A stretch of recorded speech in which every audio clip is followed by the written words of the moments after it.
शराब तो खराब है, ये व्यक्ति के जीवन के पतन का कारण है सज्जनों। मैं कथा में बहुत कहा करता हूं कि नशा जीवन में नाश का कारण बनता है। चाय, पान, बीड़ी, गुटखा, तंबाकू, शराब, चरस, गांजा, भांग, पता नहीं लोग स्मैक भी लोग लेते हैं, कितना चलता है। ये सब लोग ऐसा ऐसा नशा करते हैं तो सज्जनों जीवन बर्बादी की ओर ही तो जाता है। कुछ लोगों को बोलते हैं जी नशा मत करो, लोग बोलते हैं अब जी महाराज तुम कहाँ, नशा तो करना ही पड़ता है, उसके बिना मूड नहीं बनता है। ये मूडगार नशे का क्या लेना देना है भाई, मूड नहीं बनता। और लोगों ने कैसे कैसे रास्ते खोज लिए हैं, कैसे कैसे उपाय खोज लिए सज्जनों।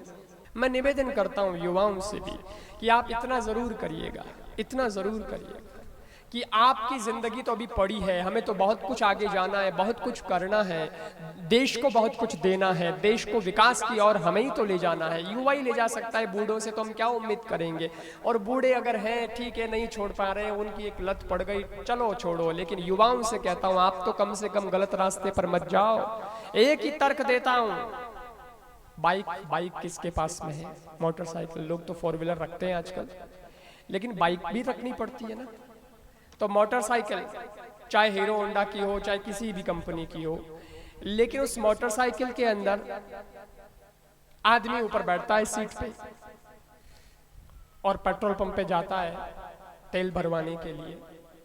आगे से आगे होती है टंकी, ये जो हीरो होंडा वगैरह होती है उसके तो आगे ही होती है, ढक्कन खोलता है, बाइक में तेल भरवाता है। बाइक में क्या आता है, क्या आता है, कभी डीजल भरवाया, क्यों नहीं भरवाया, नहीं डीजल क्यों नहीं भरवाया, कभी ट्राई तो करना चाहिए।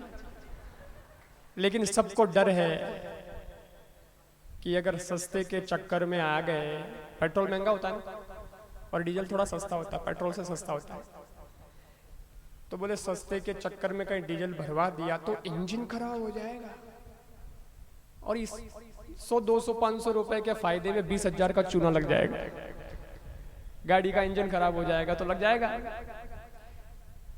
एक बाइक लाख रुपए की, 1.5 लाख रुपए की आती होगी, उस 1.5 लाख की बाइक का हम इतना ध्यान रखते हैं कि हम जरा भी लोभ लालच में नहीं आते हैं, और उस बाइक की टंकी में जो आता है उसका जो आहार है वही हम उसको देते हैं, दूसरी इधर उधर की चीज मिक्स नहीं डालते, क्योंकि इंजन खराब हो जाएगा। लाख 1.5 लाख रुपए की उस बाइक का हम इतना सोचते हैं। तो मैं निवेदन करना चाहता हूं बड़ी विनम्रता पूर्वक कि भगवान ने ये अनमोल जीवन, ये इतनी बड़ी गाड़ी हमको दी है, फिर इसमें हम क्यों नहीं सोचते कि इसका आहार क्या है और इसके अंदर क्या डालना चाहिए और क्या नहीं डालना चाहिए। इधर तो जो आए आने दे, अरे इंजन खराब हो जाएगा, क्या आने दे, ये सोचने वाली बात है। इसलिए कहता हूं जरा हिम्मत कर सको तो मुझे आपसे कुछ भी नहीं चाहिए, लेकिन मुझे आपसे वो चाहिए जिसमें मुझे तो कुछ नहीं मिलेगा पर आपका भला बहुत हो जाएगा। ऐसा कुछ आज संकल्प कर लेना। और युवाओं से खास कह रहा हूं, बाकी से मैं उम्मीद नहीं रख रहा हूं, तुम्हारे जैसा चले, और माताओं से थोड़ा उम्मीद रखता हूं, क्योंकि आप तो शक्ति हैं, आप तो जो चाहे सो कर सकती हैं। इसलिए चाय वाय कुछ पीती हो तो धीरे धीरे तुम उसको, और कम से कम बच्चों को तो मत पिलाना, और कुछ नहीं तो ये देखिए इनका जीवन खराब हुआ, यदुवंशियों का ऐसा जीवन खराब हुआ सज्जनों।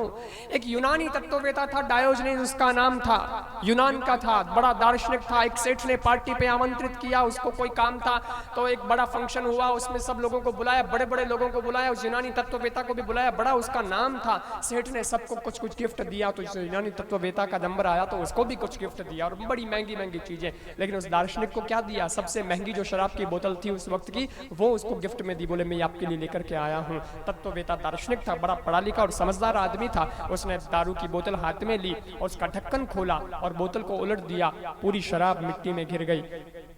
सेठ को अच्छा नहीं लगा, बोले मेरे आंखों के सामने ये कर दिया, मैंने कितने पैसे खर्च किए और आपने उसको मिट्टी में मिला दिया, ये क्या किया आपने? अरे कम से कम जरा ध्यान तो रखते, मेरी आंखों के सामने नहीं करना था, मेरे पैसे पानी में गए। उस यूनानी तत्ववेत्ता ने जो जवाब दिया वो बड़े कमाल का जवाब था। उसने कहा सुनो सेठ, आज अगर इस शराब को मैं मिट्टी में नहीं मिलाता तो ये मुझे मिट्टी में मिला देती, इसलिए मैंने ही इसको मिट्टी में मिलाना उचित समझा।